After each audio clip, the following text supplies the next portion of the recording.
السلام عليكم ورحمة الله وبركاته. وأنا سلامي أصحابتي شرفت مدن كحرن كنال كن ورسيدة توب. مقعيق وحويا عبد القني محمود الفني. ما أنت واحد يدين سو جيدين دونا شن قضب أو كاديجا يقف لنا وناكسن وحكايجا كسر دوادا.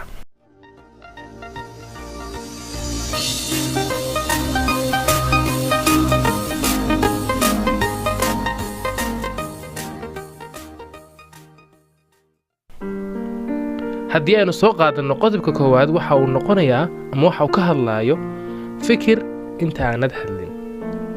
inaad fikirto inta aanad hadlin waxay ka caawinaysaa in aad ku hadasho ereyo xigmad leh oo degan.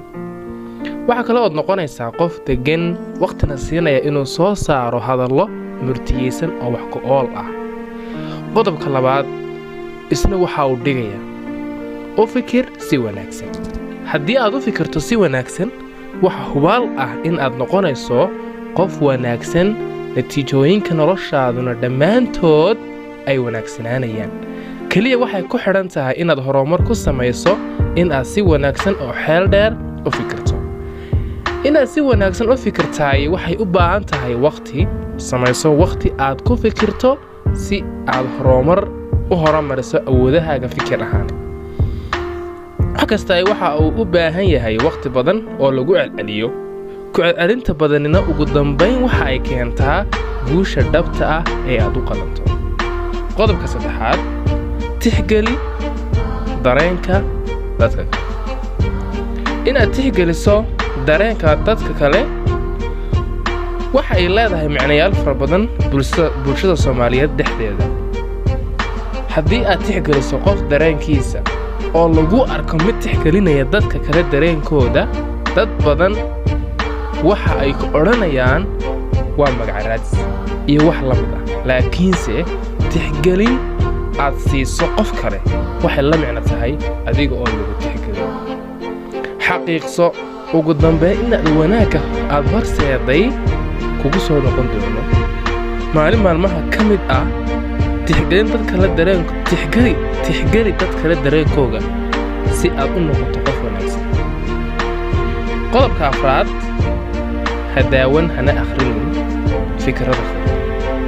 tusaale, waxaad kacday xilli hore aroornimo, waxaad furtay barta aad ku leedahay Facebook, waxaad aragtay war aad ka naxday. maalintaas oo dhan qayb ayay ka ahaanaysaa waxa aad ka naxday. sidaa daraaddeed ha akhriyin fikrada khaldan, hana daawanin wararka laga naxo, waayo waxay saamayn toos ah ku yeelanaysaa nolosha guud ahaan nolol maalmeedkaaga quruxda badan. qodobka shanaadna waxa uu noqonayaa minee war la wadaag asxaabta. yacni ha mirmin ee asxaabta wax la wadaag. inaad maranto maanta oo dhan waxa ka wanaagsan inaad ka hadasho hal eray oo noloshaada wax weyn ku soo kordhinaya.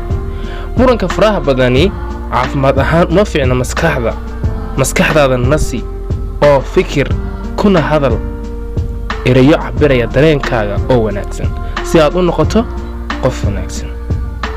asxaabta dhammaantiin waad mahadsantihiin.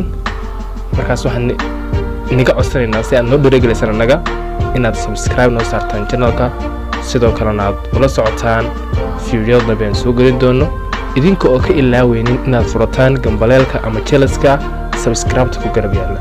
waad mahadsantihiin.